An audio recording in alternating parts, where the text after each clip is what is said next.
Hi everyone, good morning. ಇವತ್ತು ನಾನು ಸಂಡೇದು vlog ಮಾಡ್ತಾ ಇದ್ದೇನೆ. ನೋಡಿ ಯಾವ ಥರ ಕ್ಲೈಮೇಟ್ ಯಾವ ಥರ ಇದೆ ನೋಡಿ.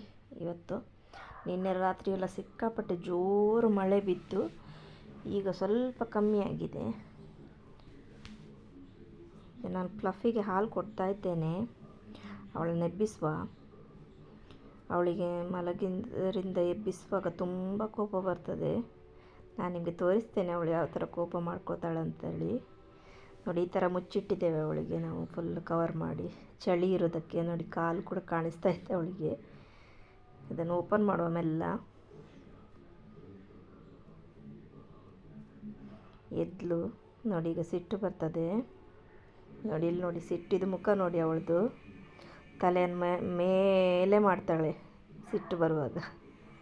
ಮುಖನೇ ನೋಡೋದಿಲ್ಲ, ಮಾತಾಡೋದಿಲ್ಲ, ಎಂತ ಇಲ್ಲ ನೋಡಿ. ಈ ಥರ ನೋಡ್ತಾಳೆ ನೋಡಿ ಸಿಟ್ಟು ಬರುವಾಗ. ನಂತರ ಅವಳದ್ದು ಒಂದು ಬೌಲ್ ಉಂಟು, ಅದರಲ್ಲಿ ಹಾಲು ಹಾಕುವ. ನೋಡಿ ನಾವು ಈ ಥರ ಮಾಡಿಟ್ಟಿದ್ದೇವೆ, ಹೊರಗಿಂದಲೇ ಓಪನ್ ಮಾಡಿ ತೆಗೆಯುವಂಥದ್ದು. ಅದರ ಬೌಲು ಒಂದಿದೆ, ಇನ್ನೊಂದು ಕಾಣಿಸ್ತಾ ಇಲ್ಲ. ಇರಲಿ, ನಾನು ಇದಕ್ಕೆ ಹಾಕ್ತಾ ಇದ್ದೇನೆ, ನೀರಿದು ಬೌಲಿಗೆ ಹಾಕ್ತಾ ಇದ್ದೇನೆ ಈಗ. ಅವಳಿಗೆ ಬೆಳಿಗ್ಗೆ ಎಬ್ಬಿಸೋದಂದರೆ ಸಿಟ್ಟು ಬರ್ತದೆ. ಈ ಚಳಿಗೆ ತುಂಬ ಚಳಿ ಇದೆಯಲ್ಲ, ಅದಕ್ಕೆ ತುಂಬ ಬೆಳಿಗ್ಗೆ ಎಬ್ಬಿಸೋದು ಸಹ ಕೋಪ ಬರ್ತದೆ. ನೋಡಿ ಇಲ್ಲಿ ನೋಡಿ ಕೋಪ ಬರೋದು ಅವಳಿಗೆ. ನೋಡಿ ಈಗ ಮುಖ ಹೆಂಗೆ ಮಾಡ್ತಾಳೆ. ಕುಡ್ದಾಯ್ತು, ಈಗ ಹಾಲು ಕುಡಿದ್ಲು. ಈಗ ನೋಡಿ ಸಿಟ್ಟು ಮುಖ ನೋಡಿ ಮೇಲೆ ಮಾಡ್ತಾಳೆ. ಕೋಪದ ಮುಖ ಇದು ಹೊಳ್ದು, ಮುಖ ಮೇಲೆ ಮಾಡೋದು, ಏನು ರಿಯಾಕ್ಷನ್ ಇಲ್ಲ, ಇಷ್ಟೇ ಸಿಟ್ಟು. ನಂತರ ಇಲ್ಲಿ ನೋಡಿ ಚಹಾ ಇಟ್ಟಿದ್ದೇನೆ ನೋಡಿ.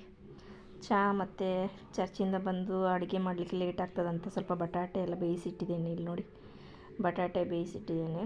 ನಂತರ ಈಗ ಕುಕ್ಕರಲ್ಲಿ ಮಟನ್ ಕೂಡ ಬೇಯ್ತಾ ಇದೆ.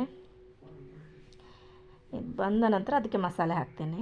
ಇದು ಕಡಲೆ ನಿನ್ನೆ ನೆನೆಸಿಟ್ಟಿದ್ದೆ, ಈಗ ನಾಳೆಗೆ ಇದು ಮೊಳಕೆ ಬರಬೇಕು. ಇದನ್ನು ಮೊಳಕೆ ಬರಿಸಲಿಕ್ಕೆ ನಾನು ಇಲ್ಲಿ ಇಟ್ಟಿದ್ದೇನೆ ನೋಡಿ. ಅದರ ನೀರೆಲ್ಲ ತೆಗೆದು ಇದರಲ್ಲಿ ಹಾಕಿಟ್ಟಿದ್ದೇನೆ. ನಾಳೆಗೆ ಮೊಳಕೆ ಬರ್ತದೆ ಚೆನ್ನಾಗಿ. ನಂತರ ಇಲ್ಲಿ ಜಿಯನಿಗೆ ಈಗ ಬ್ರೇಕ್ಫಾಸ್ಟ್ ಮಾಡಿಸ್ಬೇಕು. ಅದಕ್ಕೆ ಈಗ ಇಡ್ಲಿ ಮತ್ತು ಚಿಕನ್ ಕರಿ ಉಂಟು ನಿನ್ನೆದು. ಚಟ್ನಿನೂ ಮಾಡಿದ್ದೇನೆ, ಅವರಿಗೆ ಚಿಕನ್ ಕರಿ ಇಷ್ಟ, ಅದಕ್ಕೆ ಚಿಕನ್ ಕರಿ ಹಾಕಿ ಕೊಡ್ತಾಯಿದ್ದೇನೆ ಜಿಯಾನಿಗೆ. ನಂತರ ಬೂಸ್ಟ್ ಕೂಡ ಹಾಕ್ತಾಯಿದ್ದೇನೆ ನೋಡಿ, ಬೂಸ್ಟ್ ಕೊಡ್ತಾಯಿದ್ದೇನೆ ಅವಳಿಗೆ. ಬೂಸ್ಟ್ ಹಾಕಿ ಮಿಲ್ಕಿಗೆ ಕೊಡ್ತಾಯಿದ್ದೇನೆ. ನಂತರ ಈಗಲೇ ನಾನು ಸಹ ತಿಂಡಿ ತಿನ್ನಲಿಕ್ಕೆ ಕೂತ್ಕೋಬೇಕು.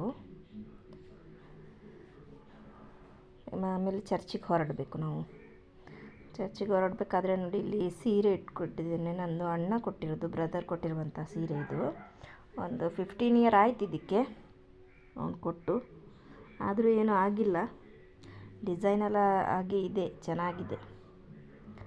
ತುಂಬ ಕಡಿಮೆ, ಚರ್ಚಿಗೆ ಅಷ್ಟೇ ಉಡ್ತೇನೆ ಇದನ್ನು ನಾನು. ನಂತರ ಈಗ ಚರ್ಚಿಯಿಂದ ಬಂದ ಮೇಲೆ ನಿಮಗೆ ನಾನು ತೋರಿಸ್ತಾ ಇರೋದು. ನಾನು ಇದಕ್ಕೆ ಮಸಾಲೆ ಹಾಕ್ತಾ ಇದ್ದೇನೆ ನೋಡಿ. ಹಾಕಿ ಈಗ ಬಟಾಟೆ ಮತ್ತು ಮಟನ್ ಕರಿ ಈಗ ರೆಡಿಯಾಗಿದೆ. ಒಮ್ಮೊಮ್ಮೆ ಲೇಟ್ ಆದರೆ ಚರ್ಚಿಂದ ಬರುವಾಗ ನಾನೇನು ಮಾಡ್ತೇನೆ ಅಂದರೆ ಬೆಳ್ತಿಗೆ ಅನ್ನ ಮಾಡ್ತೀನಿ ನೋಡಿ. ಇಲ್ಲಿ ಬೆಳ್ತಿಗೆ ಅನ್ನ ಬೇಯ್ತಾ ಇದೆ. ಇಲ್ಲಾಂದರೆ ಬಾಯ್ಲ್ಡ್ ರೈಸ್ ಮಾಡ್ತೇನೆ, ಬೇಗ ಬಂದರೆ ಬಾಯ್ಲ್ಡ್ ರೈಸ್ ಮಾಡ್ತೀನಿ. ಇಲ್ಲಾಂದರೆ ಈಗ ವೈಟ್ ರೈಸ್ ಮಾಡ್ತಾ ಇದ್ದೇನೆ. ಊಟದ ನಂತರ ನಿಮಗೆ ನಾನು ತೋರಿಸ್ತೇನೆ. ಇಲ್ಲಿ ನಾನು ನೋಡಿ ಈಗ ಊಟದ ನಂತರ ಇಲ್ಲಿ ಗುಡಿಸ್ತಾ ಇದ್ದೇನೆ. ಫ್ಲಫಿ ಹೋಗಿ ಇಲ್ಲಿ ಕೂತಿದ್ದಾಳೆ ನೋಡಿ. ಅವಳು ಪ್ಲಾಸ್ಟಿಕ್ ಎಲ್ಲ ಹರಿದು ಹಾಕಿದ್ದಾಳೆ. ಅದನ್ನು ಗುಡಿಸ್ತಾ ಇರಬೇಕು. ಅವಳು ಏನಾದರೂ ಹಾಳು ಮಾಡ್ತಾ ಹೋಗ್ತಾಳೆ, ನಾವು ಗುಡಿಸಿ ಕ್ಲೀನ್ ಮಾಡ್ತಾ ಇರ್ತೇವೆ. ಆದರೆ ಅವಳಿಗೊಂದು ಮ್ಯಾನಸ್ ಅಂದರೆ ಗುಡಿಸುವಾಗ ಬಂದು ಇಲ್ಲಿ ಕೂತ್ಕೊಳ್ತಾಳೆ, ಆಚೆ ಈಚೆ ಹೋಗೋದಿಲ್ಲ.